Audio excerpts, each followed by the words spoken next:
únicamente el hecho del riesgo que implica la situación que estos grupos de cualquier naturaleza que sean tienen, sino también el deber fundamental de solidaridad social que tenemos dentro de un país para lograr que podamos caminar juntos en una sociedad en que cada uno responde y debe de llevar adelante los propósitos de una sociedad organizada, civilista y humanista. Hay grupos vulnerables que necesitan la atención preferencial del Estado y de las normas. Y la jurisprudencia debe encaminarse de esa forma, pero en una manera explicativa, en una manera pedagógica, que la sociedad entienda que no se trata de privilegiar y crear ventajas sobre ciertos sectores, sino crear aquellas condiciones que establezcan un mayor reconocimiento de la justicia social. Eso para mí es más importante que cualquier otro asunto, señor defensor del pueblo. Muchas gracias. ¿Considera usted que es posible que la jurisprudencia de la Corte, a la que usted aspira, contribuya a la sostenibilidad ambiental y a la lucha contra el cambio climático? Y de ser así, ¿de qué forma? Mire, este problema de la sostenibilidad y de la protección de los ecosistemas y la preservación del ambiente es un tema urgente. Yo creo que en Panamá se han dado demasiadas contradicciones y falta de ejecución concreta de esas normas. Aquí se ha utilizado mucho el formalismo para impedir el reconocimiento de la ley. Tal vez saliendo del aspecto formal en muchas cosas, podremos lograr que eso se reconozca, porque hay todavía muchas personas que no entienden que vivimos en un mundo unido por una gran realidad. Yo lo he entendido así, y yo creo que muchas personas así lo entienden, de que cada cosa que nosotros movamos en cualquier parte ínfima de nuestro planeta es afectación del sistema general. Hay que sensibilizar a través de la educación a nuestra sociedad, porque no es porque la ley, es que el problema que nosotros tenemos, perdone esa digresión, es que creemos que todo lo vamos a solucionar con leyes. Las leyes son importantes porque establecen los parámetros, los marcos de actuación jurídica a que estamos obligados los ciudadanos y las autoridades públicas. Pero las leyes deben ir acompañadas de todos los métodos y todas las herramientas que permitan su cumplimiento, y además una sensibilización para que la gente se sienta muy contenta de darle cumplimiento y que entienda que las razones de la ley, sobre todo en este campo de la preservación del ambiente, de los ecosistemas y el respeto de la convivencia armónica nuestra para nuestra propia supervivencia, la entiendan y la asimilen como práctica de conducta humana. Es como la educación general. Hay que sensibilizar más a las personas respecto a la educación. Hay que hacer que nuestros profesores le metan, aunque sea con tirabuzón, a los estudiantes, que la única forma de tener progreso, la única forma en que nosotros podemos lograr de ciudadanos de valor y de impacto para beneficio de todos, porque cada vez que sale un gran inventor nos beneficia a todos. Cada vez que sale un gran jurista beneficia la vida jurídica de este país. Y en ese entendimiento y en esa formación, yo creo que la educación juega el papel trascendental, esencial, que debemos nosotros preocuparnos. Educar y luego regular. Cómo no, muchas gracias. ¿Cómo no? Con frecuencia los denominados conflictos socioambientales enfrentan a grupos en situación de vulnerabilidad, típicamente pueblos originarios o con grupos de campesinos, con compañías frecuentemente multinacionales, aunque eso no es necesariamente siempre así. Sin entrar en ningún caso puntual, sino de modo genérico, de modo más bien reflexivo, le invitaría a decirme, en un caso de esa naturaleza, ¿cómo ponderaría usted los derechos colectivos que podrían ser los de los primeros, es decir, de los grupos en situación de vulnerabilidad, indígenas o campesinos, por ejemplo, contra los derechos de estas compañías, ¿no? Si yo he visto la forma en que se ha manejado y se lo voy a responder de forma general. Yo no estoy ajeno a las condiciones comarcales. Por ejemplo, si nos referimos a los grupos originarios, yo conozco esas áreas, las he visitado. En realidad desde niño pues siempre estuve muy cerca porque mi padre tenía algunas cosas por allá y mi abuelo era alcalde de San Lorenzo. Ustedes se imaginan, en ese tiempo no existían ni siquiera las comarcas, que fueron creación nuestra posterior. Pero yo sí pienso que independientemente del criterio constitucional de que el interés particular tiene que ceder ante el interés social, las autoridades deben de mantener algún balance y utilizar las normas y utilizar el poder para conciliar las fuerzas en pro del desarrollo. El tema es que aquí, cuando queremos violar la ley, todo lo hacemos a espaldas de la gente y creamos algunas condiciones que establecen razones para que algunas personas puedan reparar las actuaciones e indilgar situaciones de corrupción, de poder económico y de todo lo demás. Y tal vez esa cultura que debemos tener para manejar estos conceptos, o esa orientación que como Estado debe tener cuando se trata de megaproyectos. Hay muchas cosas, y eso es específicamente, por ejemplo, las construcciones de esos embalses, la afectación a las tierras comarcales y el hecho de los supuestos derechos o derechos que pueden tener los originarios con respecto a ese tema. Comienza precisamente por actuaciones que no se ajustan a lo que debe ser. Si lo hacemos correctamente, si hacemos una sensibilización correcta en favor de las personas que están allí. Yo conozco a muchos indígenas.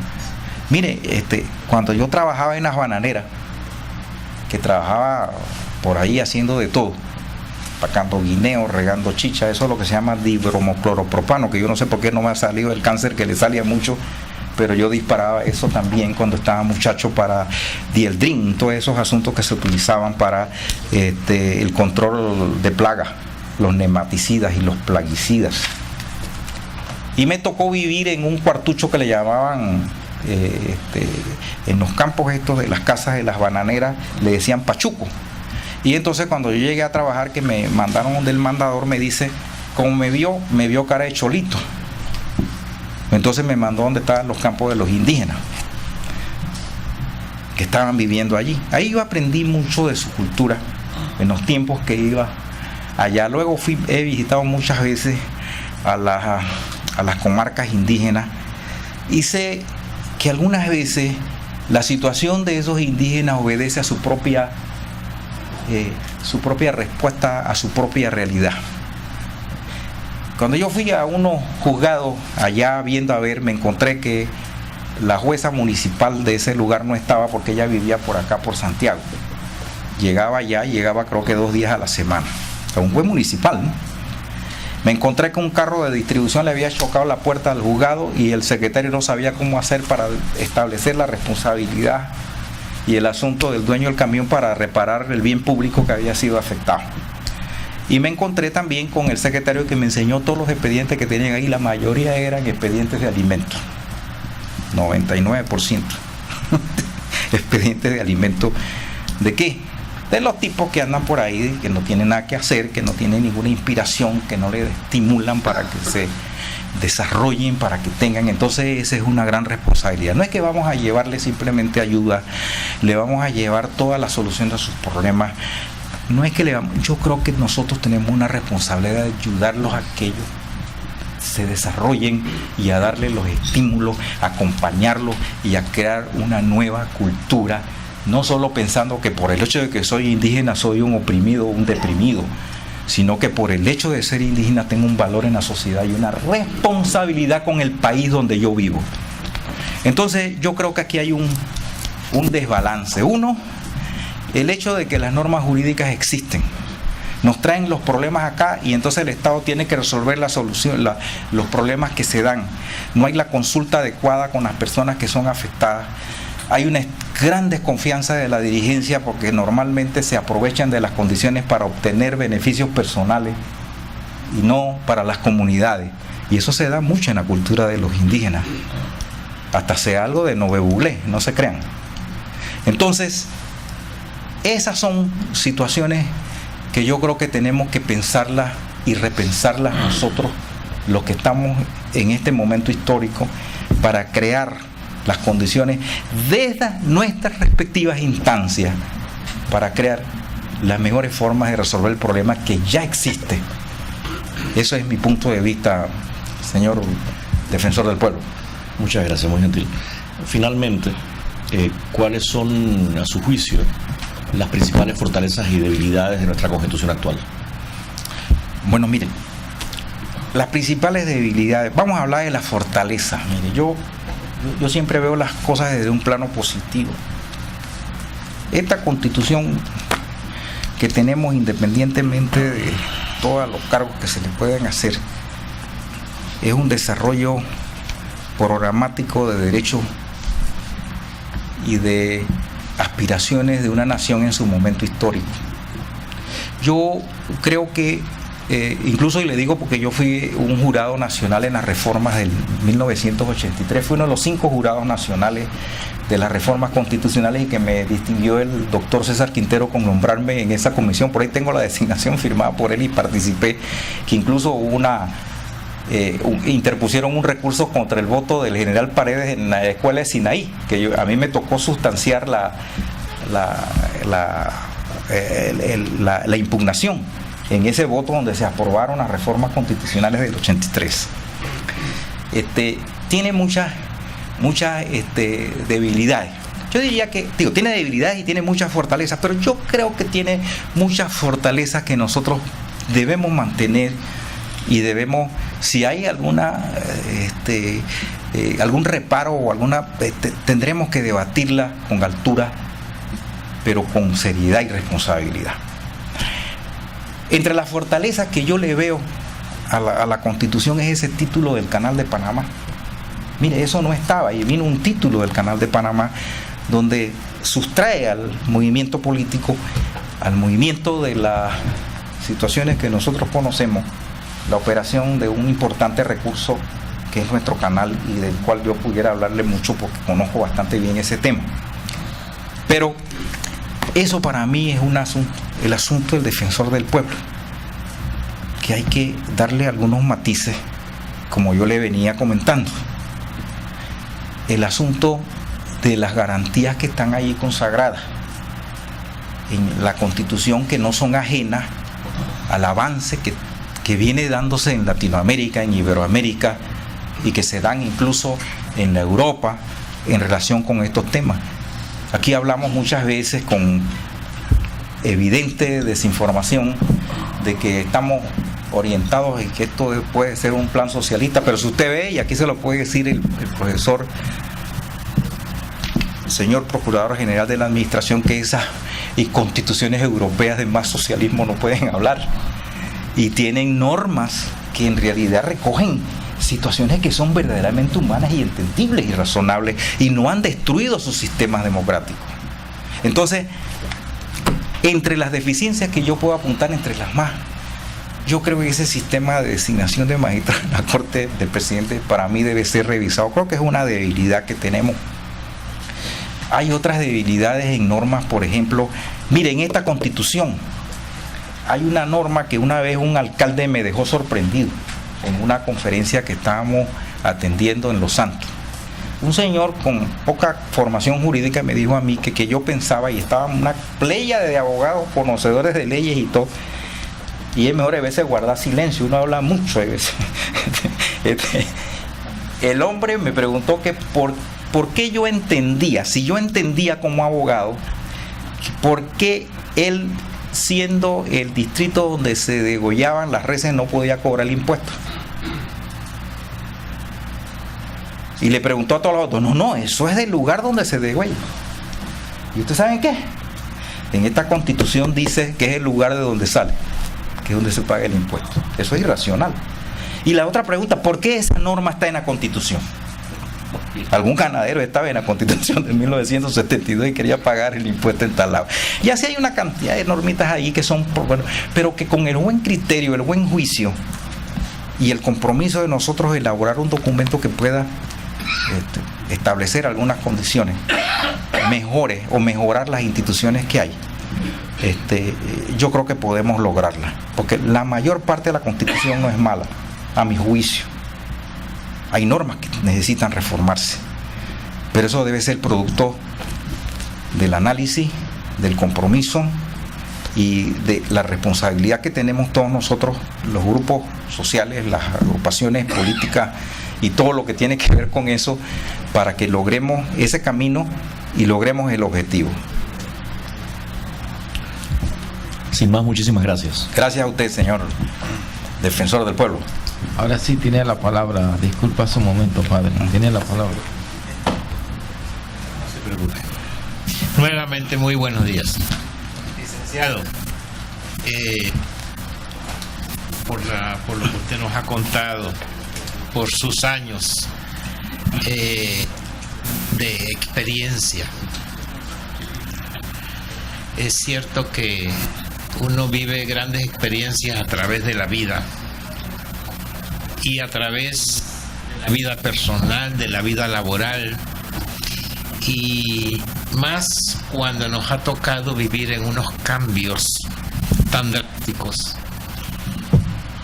tecnológicos y demás, porque si mal no recuerdo, muchos de nosotros andábamos sin zapatos cuando nacimos. Y por eso es que recuerdo, y usted la debe recordar también, hay una frase que acuñó un presentador de televisión: el tiempo sigue su marcha, siga usted la marcha del tiempo.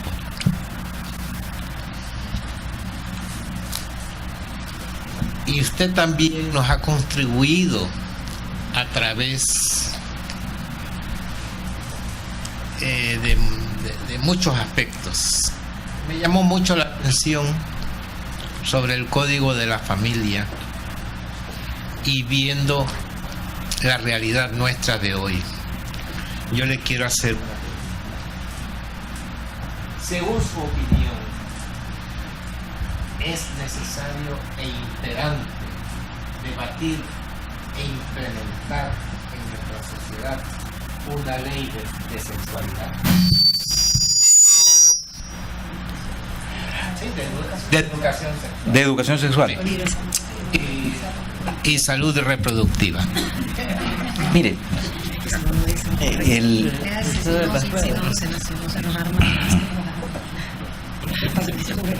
bueno, padre, yo realmente quiero ser muy claro en esto. El principio que inspira el Código de la Familia es el principio de la subsidiariedad. Yo creo que se lee, lo busca ahí en el libro 3.0, lo va a encontrar. El principio de la subsidiariedad establece que cuando los entes intermedios de la sociedad no pueden responder al problema, tiene que responder el Estado. Esa es mi visión. Yo tal vez estoy equivocado. Yo no soy el que domino todos los temas, pero es mi impresión por la experiencia y por lo que yo he vivido y por lo que yo analizo. Entonces yo sí creo que ante ese resquebrajamiento de la sociedad, esa disfuncionalidad que nosotros estamos asistiendo en el funcionamiento de la familia, que me duele mucho y yo sé que a usted y a todos los que estamos en este compromiso social nos duele, debe entonces entrar el Estado a regular ese tipo de asuntos. Ahora, la regulación de esa de esas disposiciones deben en todo momento responder a un respeto de los derechos humanos y no a la degradación de las instituciones de carácter moral. Yo posiblemente por mi formación católica, y no es por llevarle nada, porque nosotros éramos los que íbamos todos los...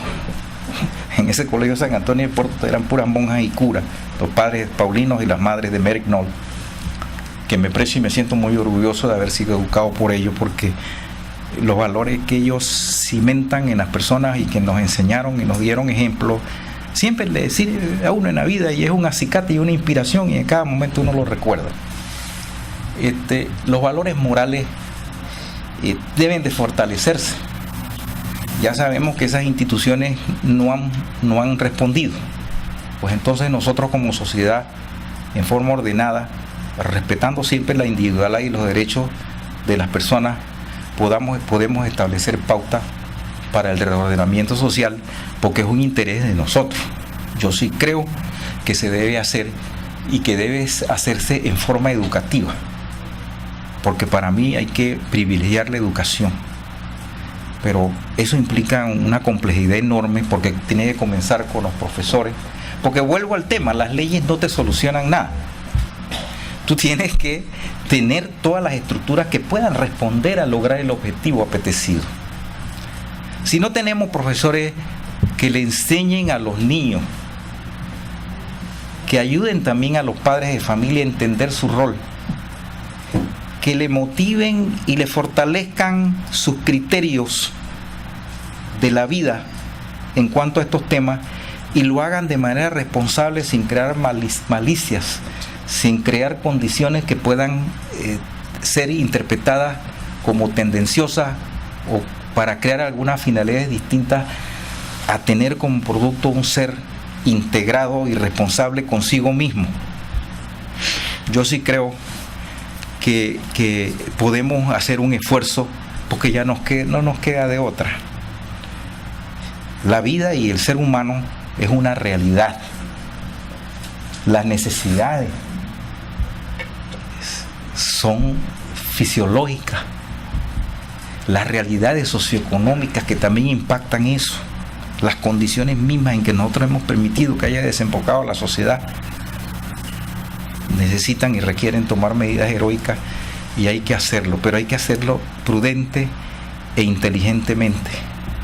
No algo que, en vez de ayudar a solucionar el problema, lo que cree mayor confusión o mayor inclinación a ejecutar actos que no van en el camino deseado. Esa es mi posición con respecto a ese tema, reverendo. Muchas gracias, licenciado. Debido al énfasis que usted le pone a la educación, que creo que todos deberíamos ponerle ese énfasis, en su opinión, ¿cuáles han sido los factores por las que nuestra sociedad no está a la altura que nosotros deseamos en esa educación? Yo le voy a decir, reverendo padre, que hay una cantidad de factores. Yo le voy a partir por uno que yo mismo lo viví. Yo fui abogado de la Asociación de Profesores de la República de Panamá por los años de las grandes manifestaciones con Néstor Méndez, con el maestro Alarcón. Yo era el que le preparaba los recursos contenciosos de estos, los recursos administrativos contra las decisiones del ministerio que los votaban por el hecho de participar, que participé en esa lucha contra la reforma educativa y todo eso, y apoyaba esos movimientos. Y yo le hablaba al profesor Néstor Méndez, y eso a propósito de la respuesta a su pregunta, que es muy interesante y válida y que puede crear muchos criterios, ¿no? Le decía a Néstor Méndez, y cuando me tocaba ir a hablar con la directiva de la Asociación de Profesores, que hacíamos reuniones en Santiago, en todas partes, le decía, bueno, lo que pasa es que las luchas educativas de los profesores, las luchas magisteriales, deben ir unidas a un compromiso también con la educación. No es solamente circunscribir nuestros reclamos a los aspectos salariales. No es solamente decir que yo no voy a dar la clase porque este servicio no funciona. o porque esa banca está dañada. Es también poner también la parte que nos corresponde a ustedes como parte del sistema en crear esas condiciones. Y si yo tengo que venir a cortar la hierba, aquí se las corto. Y si yo tengo que venir a ponerle el sapito a ese servicio para que no bote agua, yo lo voy a meter. No voy a llamar al ministro de Salud ni al ministro de Obras Públicas para que venga a resolver un problema que yo puedo resolver. E igualmente también con los famosos padres de familia. Acuérdense que por ahí hay unas asociaciones de padres de familia y de todo. En el tiempo en que estábamos en la Comisión del Código de la Familia, había un representante de los padres de familia, que era una asociación que yo no sé qué era lo que hacía, pero el tipo llegaba y se sentaba ahí, hacía lo que hablaba, las cosas que se le ocurrían y casi nadie le hacía caso. Pero lógicamente ese era un esfuerzo jurídico que yo lo entiendo, lo que le hacíamos, lo sensibilizábamos nada más respecto a las responsabilidades de los padres. No estábamos recriminándole nada porque es una labor de codificación que es perfectamente técnica, ¿no? Los padres de familia también. ¿Usted cree que yo, y yo se lo digo porque yo soy del campo, yo vengo y yo sé de todo lo que se hace en el campo y lo he hecho todo lo que hay en el campo, yo no creo que no hay nada que yo no haya hecho? Y lo he trabajado y lo he jornaleado desde 75 centavos por día, tirando machete. Que yo no pueda ir y coger un machete o coger una máquina de esta guira, que le llaman ahora, antes no desfrozadoras, y cortar la hierba porque mis hijos pasan por ahí y lo van a morder una culebra. Tengo que hacer una manifestación y cerrar el tráfico. Digo, hay cosas en realidad que yo tengo que manifestar mi desacuerdo, pero si no hay ese espíritu de parte de todos los que están envueltos en ese problema educativo, ministerio, profesores, padres de familia y sociedad en general, para llevar adelante un proyecto educativo responsable, no lo vamos a lograr, porque cada uno va a encontrar una razón para no hacer nada y para tratar de justificar incluso hasta sus deformaciones académicas, que no se da no solamente en la escuela secundaria, sino se da también en la universidad. Perdonen que yo sea demasiado drástico, pero posiblemente la vida y la experiencia me ha enseñado mucho, y por eso es que uno ya se siente, como quien dice, un poco licenciado, no de licencia de derecho, sino licenciado para decir algunas cosas que a uno le llegan al alma y que uno debe decirlo, por lo menos, porque posiblemente esas voces no lleguen a la gente que debe hacerlo y no va a cambiar las actitudes, pero sí es necesario propender hacia la educación. ¿Usted cree que un director de escuela que gana un salario mayor que los demás maestros, que está hasta los 7 meses y los otros meses que están de vacaciones en formación y en aprestos y en todo lo demás, no se da cuenta que se dañó una puerta, que no se dañó un servicio? ¿Por qué tiene que esperar hasta el tiempo en que se viene la reparación de la escuela para decirle al ministerio que tiene que hacer, y si no, los profesores van a estar en huelga? Y los profesores que lo apoyan hacen cosas correctas de acuerdo con un principio sano de responsabilidad y de compromiso con la educación. Yo no sé, yo tengo un modo de pensar quizás demasiado extremo. Eso me ha causado muchos problemas, pero yo pienso que uno debe decirlo, y yo desde, por ejemplo, no creo que eso sea un problema de la Corte Suprema de Justicia, a menos que haya un amparo que digan que no se va a admitir una persona por concepto en una escuela en educación, y que la educación, de acuerdo a lo que se establece lo que establece la Constitución en cuanto a los niveles en que son obligatorias y todo, y uno tenga que decidir y aproveche para decirle una reprimenda a la gente que tiene que ver con educación. Yo no sé si eso será lo adecuado, pero sí es importante que nosotros desde los distintos foros tratemos de inspirar un poco más de responsabilidad en esos asuntos esenciales del Estado. No solo administración de justicia, educación es esencial también. Administración de justicia. Si usted tiene una gente educada que conoce, cumple y observa la ley, muy pocos casos se judicializarán. Muchas gracias. No vaya a ser que llegues a la corte y el primer amparo tenga que ver con ese tema. ¡Oh! Nada más hago el comentario. Tiene la palabra. Ya es prejuicio. Ana Matilde. Buenos días, doctor Rubén Elías Rodríguez. Ávila por parte de madre. Me da mucho gusto saludarlo. Gracias.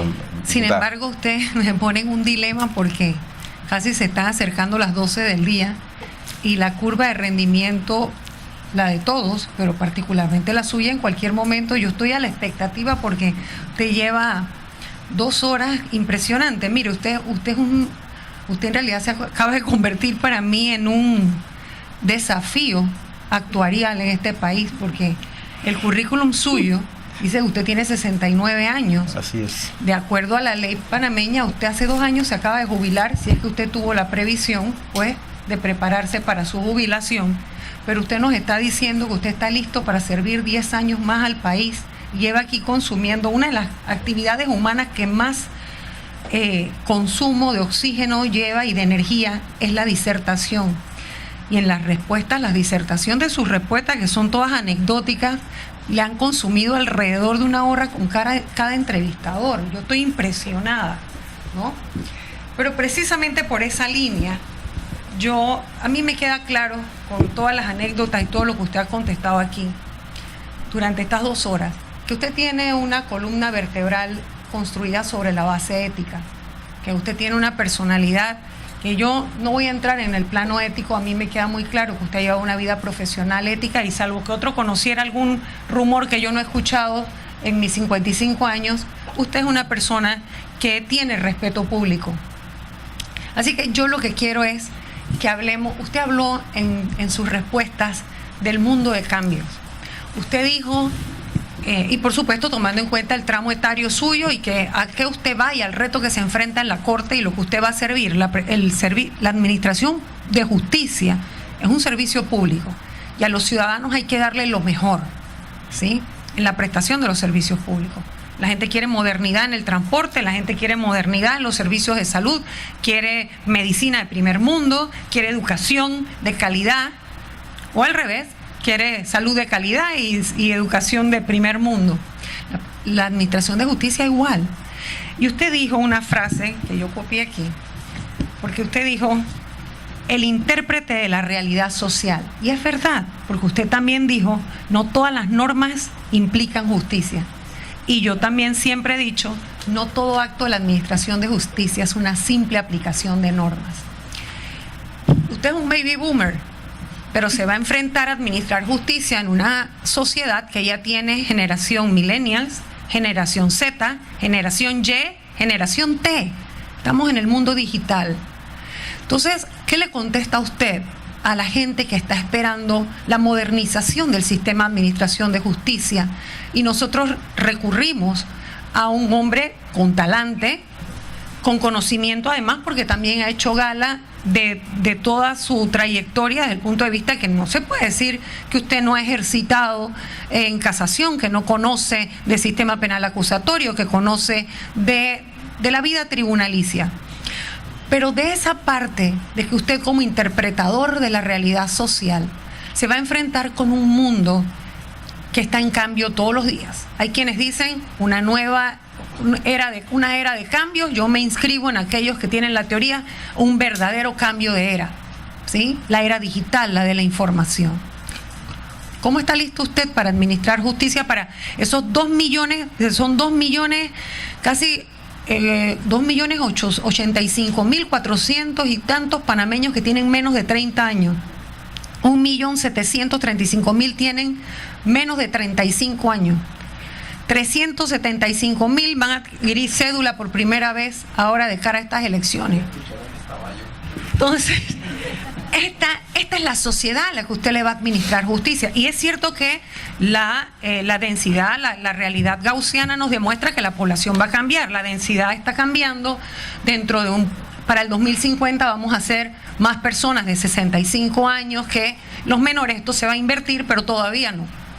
Entonces, un poquito, y esa va a ser mi única pregunta, porque a mí me va a caer la teja de la hora y del problema del hambre y demás, porque ahorita mismo ya las señales fisiológicas suyas le van a mandar todo ese oxígeno que tiene en el cerebro ahora, dentro de poco se lo va a mandar al estómago. Usted sabe que funciona así, porque cuando el hambre arrecie, en realidad su respuesta van a ser otras. Entonces yo no quiero ser la culpable de eso.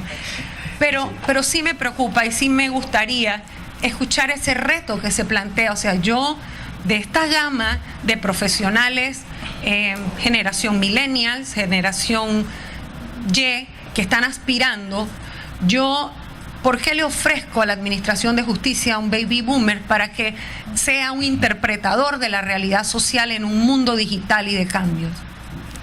Eso es interesante, mi querida diputada, ver eso. Yo, tomando algo de lo que usted dijo de que el estómago se está afectando. No es mío. No, lo que dicen que eso está muy real, ¿no? Muy real. Yo recordaba que algunas personas, gente que conocedora, profesores de derecho, gente de gran trayectoria, y alguna vez creo que se lo escuché, no sé si fue algún panameño o fue en ese tiempo primer ministro de Italia, Mariano Rumor, decía que el problema de las personas es que piensan por el estómago. Yo no quiero, me recordé de una vez de ese señor que debe haber muerto, ¿no? Volviendo a eso de los baby boomers, que a lo mejor yo estoy de candidato a irme para el otro lado. Pero, y todos lo estamos, ¿no? Eso no es que no hay sí, exacto. Yo le digo, yo me he preparado y sí me ha costado, porque yo le manifestaba aquí a la comisión, al pacto, que yo no soy una persona inteligente, es decir, súper inteligente, que nada más leía una vez y iba a hacer el examen y ganaba. No, yo me dedicaba a leer y a estudiar y a analizar. Yo creo que la mejor forma de uno poder lograr los objetivos y entender bien las instituciones es estudiando. ¿Y por qué usted cree que uno tiene que actualizarse ahora? Y yo convengo con usted en que si los adelantos de la tecnología moderna implican la utilización de las herramientas que produce esa actualización y esa modernización, ¿cómo insertar el pensamiento de un baby boomer en el pensamiento de una juventud que llega abierta a otros retos y a otras realidades? Eso es lo que yo le entendí de la pregunta. Yo creo que eso depende de la persona. ¿Por qué? Porque pienso que los inventos y el desarrollo no son casuales. Son producto de un desarrollo histórico. Son producto del aporte de muchas personas. Los grandes inventos que se han dado han venido como producto del perfeccionamiento de esos descubrimientos, de esas verdades, que ya sea en el campo científico o en el campo de la realidad social. Entonces, si uno hace una propuesta a la edad mía, donde voy a proponer que voy a pasarme los 10 años que me restan de vida útil en una corte recibiendo los impactos de una sociedad mal agradecida y de críticos generalmente sin fundamento, donde, como decía Eusebio Morales, me la voy a pasar dando explicaciones de mi conducta y desmejorando los latidos de mi corazón y mi presión arterial y dañando todo mi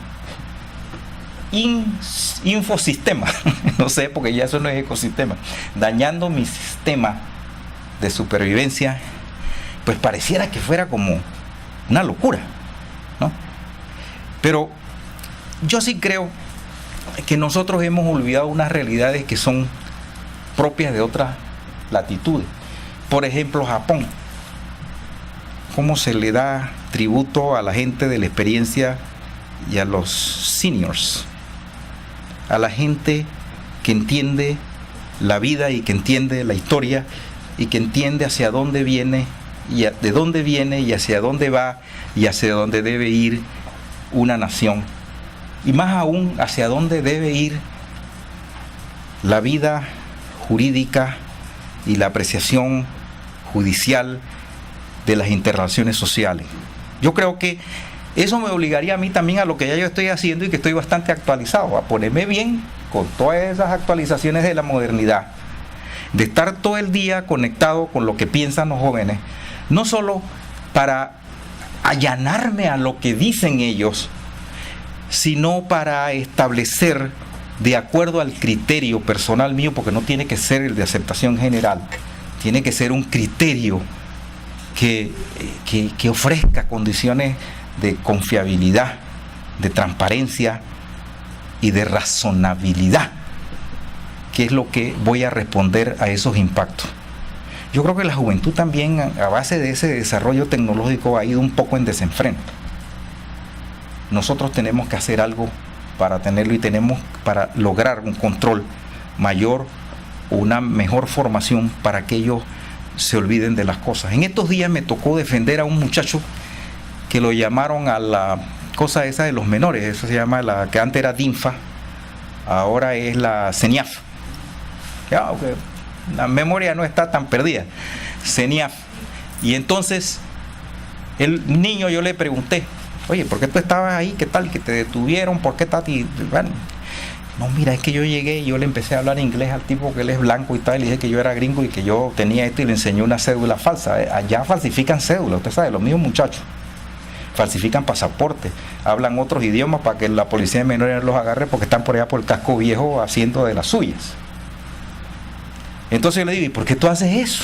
Si tú sabes que existe una ley de toque, un decreto de toque de queda, si tú sabes que eso es falsificación de documentos, que tú no puedes estar falsificando. No, y todo el mundo lo hace. Mira que a todos los demás lo agarraron y le metió al policía la cosa y a mí fue lo único que me agarraron, porque se dieron cuenta que por mi cara yo soy menor de edad. Digo, bueno, ese es un ejemplo claro de lo que nosotros tenemos que hacer con nuestra juventud.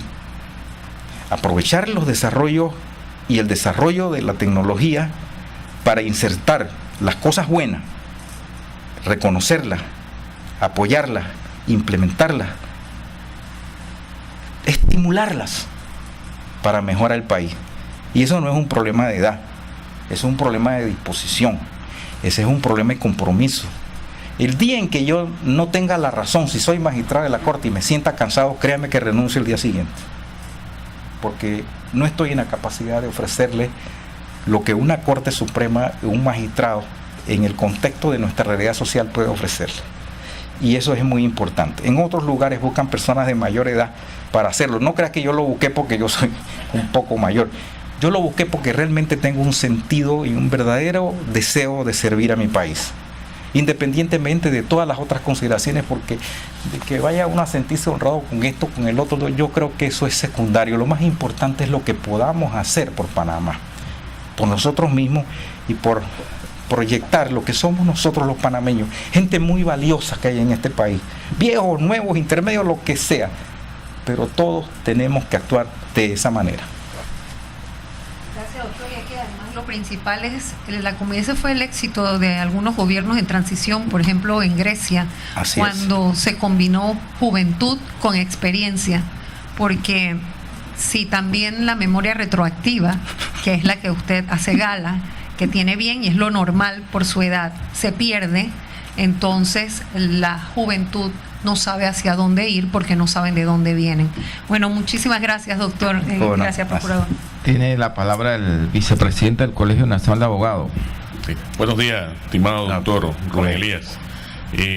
Vamos a concentrarnos en 3 temas puntuales que sé que compartimos inquietudes, dada su vasta experiencia y además su sentimiento gremial.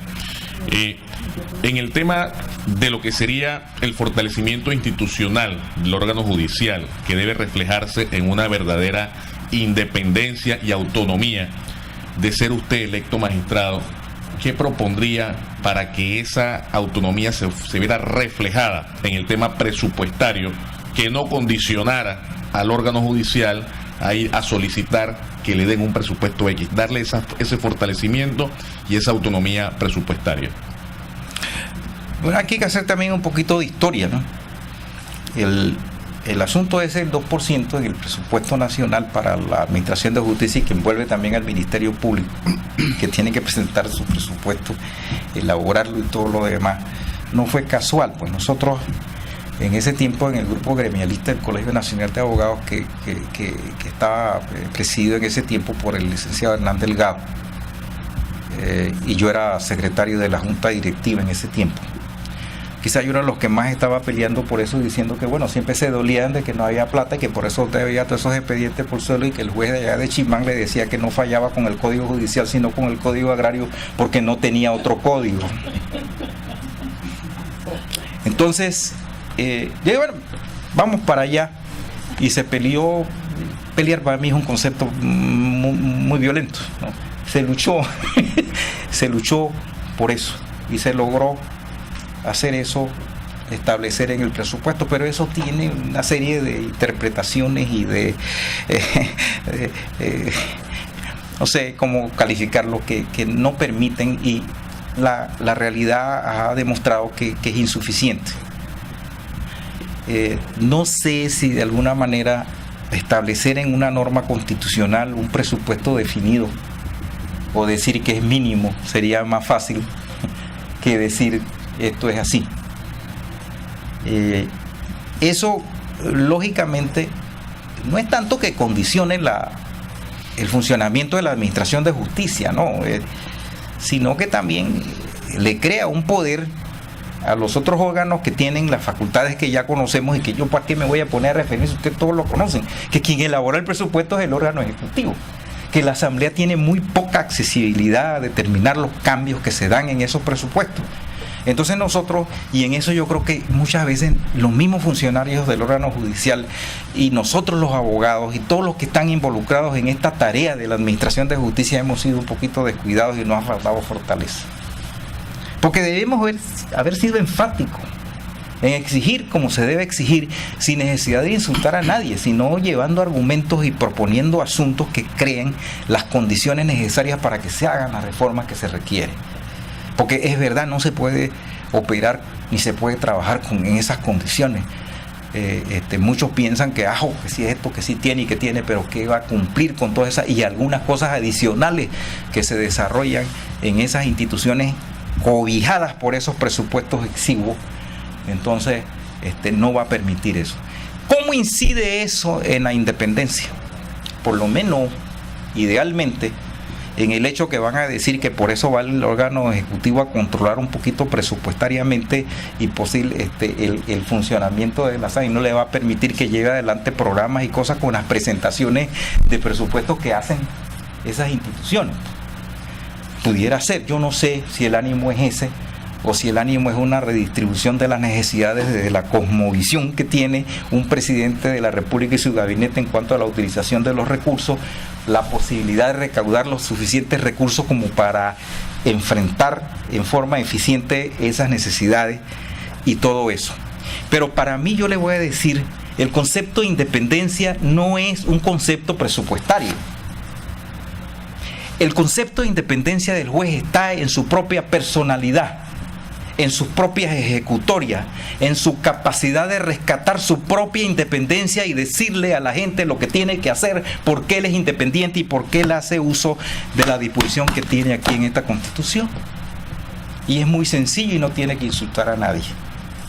Uno de los primeros que presentó recursos de amparos de garantías constitucionales contra destituciones de jueces hace años, cuando destituyeron al juez Luis Espósito del cargo, es que allá en Chiriquí, en ese tiempo Cuarto Tribunal Superior de Justicia, declaró insubsistente el cargo de juez primero del circuito de Chiriquí. Mire usted, ¿hasta dónde fue esa decisión? Yo me presenté a la corte como abogado del juez destituido y dije que un tribunal no podía declarar insubsistente ningún cargo, podía el nombramiento, pero el cargo no. Y ahí mismo aproveché para hacer un discurso respecto a lo que es la independencia y que los jueces no pueden ser trasladados y todas esas cosas que están en la norma de la Constitución. Y ahí está el fallo. Sería bueno que alguna vez lo revisáramos y lo viéramos para que usted vea cómo la corte de ese tiempo, a pesar de ser una corte de un gobierno de carácter militar, como decían antes, rescató los conceptos de independencia judicial y restituyó a este juez a su cargo.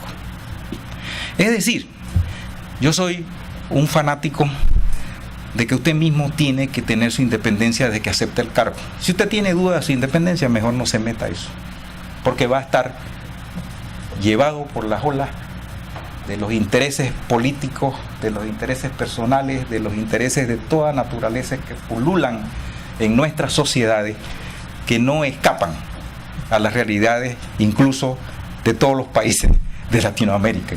Así es que eso es de suyo el principio, sabiendo que va a tener problemas. Si va usted a ser juez de circuito y sabe que nada más va a ganar tanto y usted sabe que usted lo puede hacer y que usted puede dar ese servicio, hágalo guardando esos valores que tiene y que le manda la ley. Pero si usted está pensando en que, bueno, que posiblemente me voy a rebuscar, mejor no se meta en eso. No. Esos son los principios, y por eso es que es importante ese cernimiento ético a lo que hemos venido refiriéndonos todos, y esa disposición y formación que tiene cada uno, y esa capacidad de ser independiente, porque yo le voy a decir, ser independiente no es fácil. No es fácil.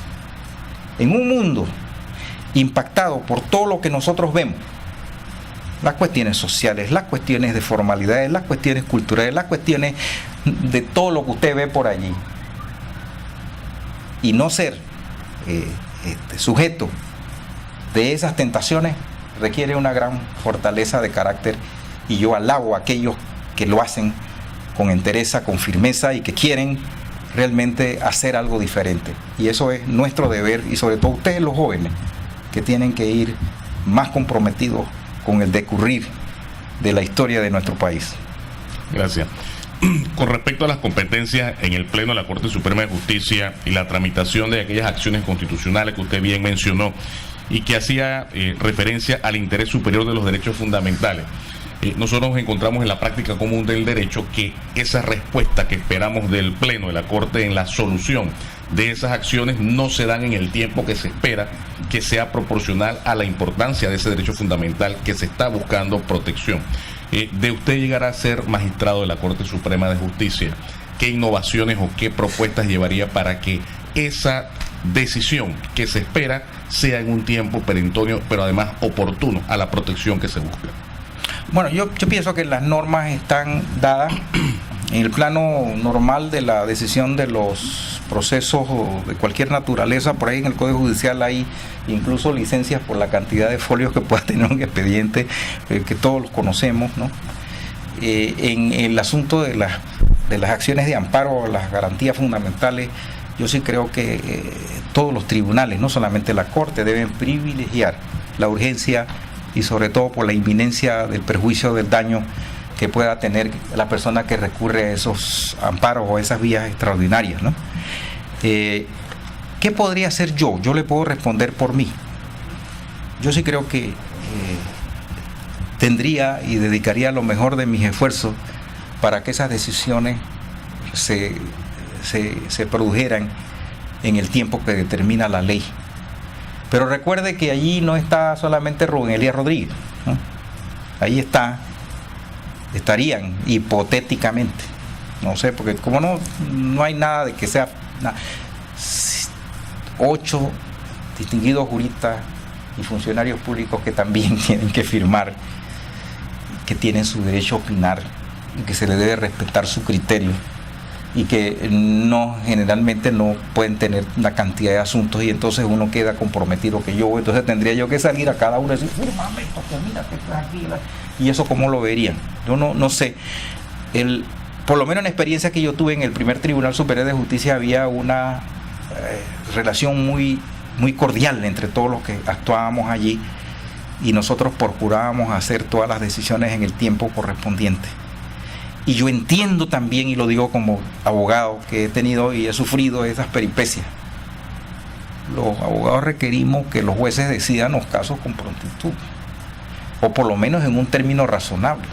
Es más, las promesas del sistema penal acusatorio están en esa vía. En el proceso civil, pues lógicamente que también lo están. Pero yo he visto casos, por lo menos yo vi esa sentencia que estaba recurriendo en casación, que se demoró como 4 años para dictar una sentencia que yo creo que yo en menos de 2 semanas hubiera decidido eso. Yo no sé cuáles son las razones que tienen algunos jueces, si es mucho trabajo, si es mucho que no entienden la cosa, o porque tienen temor, no sé. No, yo conjeturo sobre el tema, yo creo que ningún juez tiene temor. El problema está en que hay que ponerle, como dicen los mexicanos, ganas, hay que ponerle voluntad. Y hay trabajo, pero también usted puede discurrir. A mí me tocó cuando era juez de circuito civil, que llegué en el año 74, a juez segundo del circuito civil en Chiriquí, un caso de la sucesión de una persona que resultó afectado, muerto, lo asesinaron en el crimen de Remón, ocurrida creo que el 2 de mayo de 1955. Esa es historia nada más para que usted aprenda. Entonces, en ese caso habían como una cosa totalmente extraordinaria. Habían como 20 tomos, porque era toda la sucesión y todo lo demás. Oiga, eso me tenía lleno la oficina y todo lo demás, y la secretaría diciendo, que está de más grande lo voy a coger, eso lo voy a resolver ya, porque es que vamos a salir de esta cosa. Y le voy a decir por mi experiencia, la mayor parte de los expedientes, esos que son de 2 caratulititas y tienen 3 cosas, son los más difíciles de fallar. Esos incidentitos chiquitos que te ponen una palabrita que te pone a pensar. Pero esos mamotretos voluminosos que tú ves tienen pura... No le digo nada. Y entonces esos son... Pero el juez tiene que tener esa formación, tiene que tener esa disposición de coger y ver aquí qué es lo que es, y ponerse a analizar. No es que tampoco estoy diciendo que el juez tiene que fallar apresuradamente, pero sí debe de fallar en un tiempo razonable y razonablemente. Eso es lo que yo pienso de eso. Y eso es bueno para la sociedad, porque da idea de la prontitud en la administración de justicia, que se atienden los problemas, y también nos ayudan a los abogados, porque realmente cuando se hacen pactos en que se va por sentencia o se va por tal, un abogado que tiene 5 años ya no le es negocio tener ese caso. Y se lo digo con toda sinceridad, yo estoy hablando aquí con la realidad, no estoy hablando con cuentos de hadas ni nada de eso, porque es la vida que yo he vivido. Yo paso por un expediente en la corte, en el Tribunal Superior, en la Junta de Conciliación y División, en cualquiera lo agarro, yo me doy cuenta exactamente qué es lo que está pasando, porque ya uno lo sabe y nadie le va a venir a echar cuentos. Así es que si usted me ve después que yo salgo con una barrabasada, créame que fue profeso, no fue porque no conoce. Gracias, doctor Rubén Elías. Procurador, no tenemos más preguntas. Gracias, colega. Ahora sí yo estoy en problema. Último. Y dirá la gente, los últimos son los primeros. No, y le dirá a la gente, como dije ayer, y todavía piensa preguntar a Rubén Elías. Yo nada más, el comentario que dijo Rubén Elías, así, aquí está en la Constitución lo del degüello. Sí. Numeral 9, el artículo 246. Habrá que ver quién en la época de Torrijos puso esa norma ahí, ¿no? Sí, porque de allá viene esa norma. Ahí bien. Y nada más para pensar que la actualización del amigo Rubén Elías, digo amigo en términos generales, claro, viene porque forma parte del Instituto Colombo Panameño de Derecho Procesal, ¿no? Si nos está escuchando Zamorano, debe estar contento. Muy feliz que digamos que ahí se actualiza, y es verdad. Es un hombre estudioso. Si yo voy a hacer una única pregunta, porque la verdad es que aquí ha hecho gala de toda la experiencia, todo el compromiso a través de lo que ha estado preguntándose acá, ¿no? Y como dice Rubén Elías, nadie le va a echar cuenta. ¿Cómo es que decía uno? Yo no me sé todos los cuentos, pero... Los cuentos los echa él. Sí. Los cuentos los echa él. Sí. Pero nadie me echa cuenta. Sí. Rubén Elías, siempre es bueno saber que cuando uno ya llega a una etapa en la vida, en el ejercicio de la profesión y todo lo que ha vivido, uno ve la magistratura o debe ver la magistratura en la Corte Suprema desde otra perspectiva, ¿no? La perspectiva del estadista, la perspectiva del jurista, la perspectiva ética y también, ¿por qué no?, la perspectiva histórica, ¿no? Porque cuando uno llega a esos altos cargos quisiera dejar una huella de que se supo que por ahí estuvo un magistrado de la Corte. Y como lo has dicho, uno no llega a esos altos cargos a aprender. Para eso es que se quede en su casa, estudiando.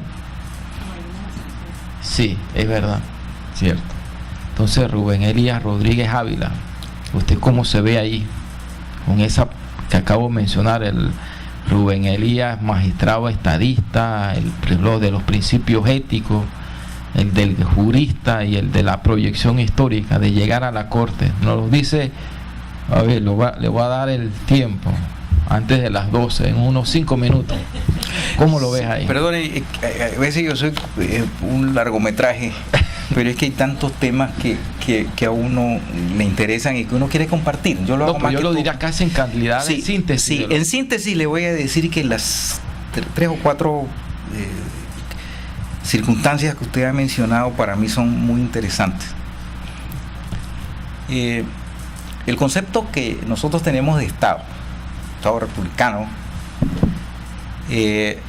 ha sido objeto de mucho pensamiento, y usted ve que incluso en el mundo general de la política se habla que necesitamos estadistas en nuestros órganos del Estado también, porque cuando a veces veo que la gente empieza a hablar que este es político, que la política, oye, dice Constitución Política de la República de Panamá.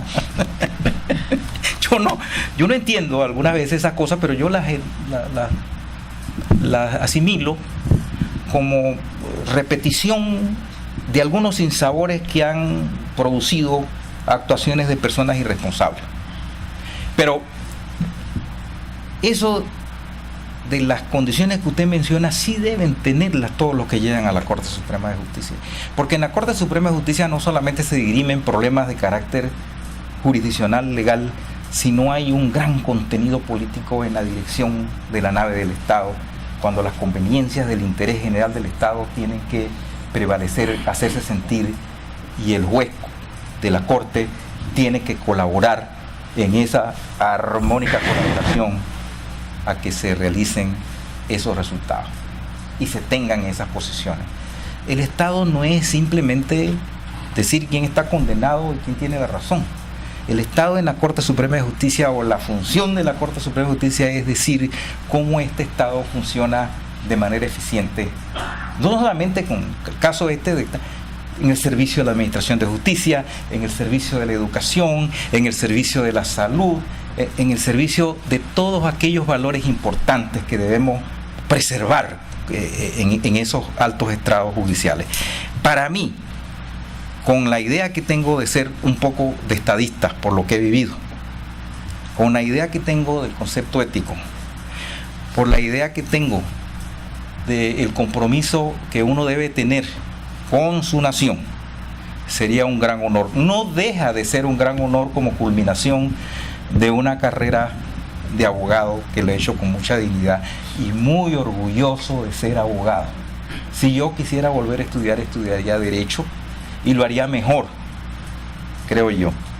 Y pienso que esta oportunidad es valiosa, independientemente de que siempre digo, eso está a salvo de las decisiones que tienen que tomar los que tienen que tomar, porque esa es su responsabilidad. Una vez estábamos en una reunión con el presidente de la República, el señor Ricardo Martinelli, cuando convocó a los componentes de la sociedad civil.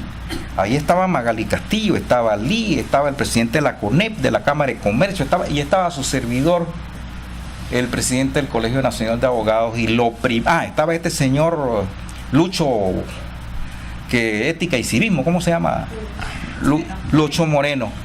Y todos nos reunió y llegamos a la oficina esa que está en la esquina de la presidencia, donde estaba el señor Martinelli, donde tenía 3 televisores grandes, y llegó Lucho y le pregunta, oye, ese televisor y esos monitores, dice, este es para ver los negocios del 99, este es para ver los negocios internacionales, y este es para ver las cuestiones del Estado. Tenía 3. Y yo me quedé bien, ¿no? ¿Qué sabe de esto? Y como él es el presidente de la República, ¿no? Cuando llega y nos sentamos todos, lo primero que espeta el señor Martinelli, en ese tiempo presidente de la República, es: yo les he convocado a ustedes aquí, señores de la sociedad civil, para decirle y confirmarle que yo no voy a gobernar con la sociedad civil. Yo les voy a decir, señores, que yo me sentí muy triste.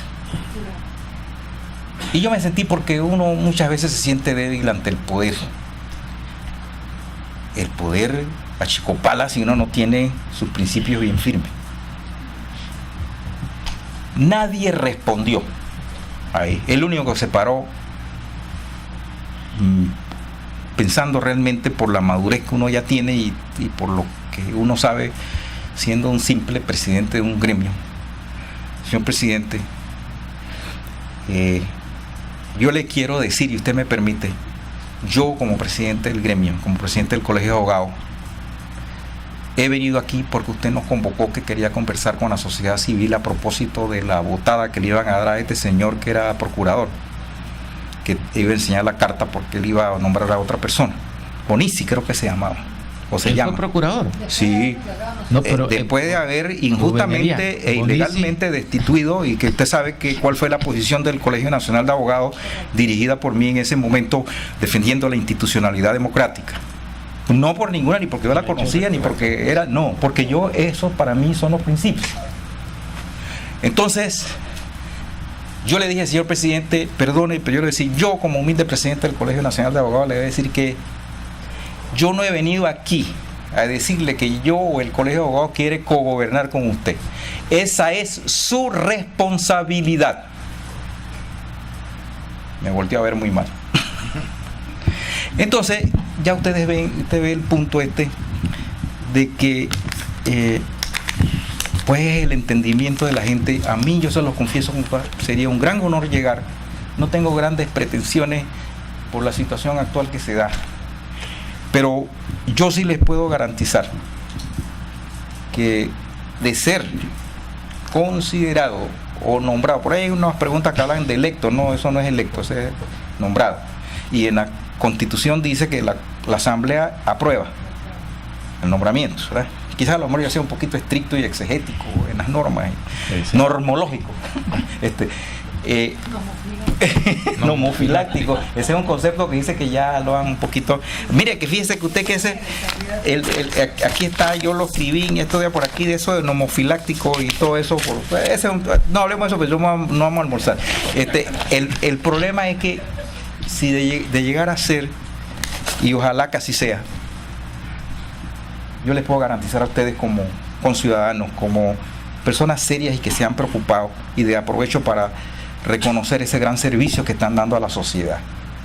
Estos ejercicios debieran hacerse con todo el mundo, sin discriminar, y que se atreva a decir, yo hice un recurso de casación, yo sé lo que es esto, yo sé cómo funciona un tribunal de circuito, yo sé cómo, a mí no me va a sorprender nadie, yo no voy a descansar en 7 asistentes que me van a presentar goles por todas partes, y que venga aquí y se atreva a enfrentar a la sociedad civil, y que además también vaya a la presidencia y se atreva a aceptar y enfrentar al señor presidente y decirle, señor, si usted me toma en cuenta y me nombra, tenga la seguridad que voy a cumplir y hacer cumplir la ley tal como lo dice el artículo 17 de la Constitución Política. Punto, eso es todo. Muchas gracias, señor procurador. Si esa es su última pregunta, no sé. Era la única. Ok, gracias, señor procurador. No te voy a dar otra oportunidad porque voy a hacer un comentario. Pero lo he tuteado. Con esto terminamos la jornada de hoy en la mañana, agradeciéndole a Rubén Elías Rodríguez Ávila su comparecencia y su participación acá. Y en la tarde está citada María Luisa Vigil de Laneado. En otra ocasión nos dirás por qué no aceptaste ser procurador de la administración suplente cuando te designó Guillermo es una historia de risa, ¿no? Lo dejamos hasta allí. Gracias. Bueno.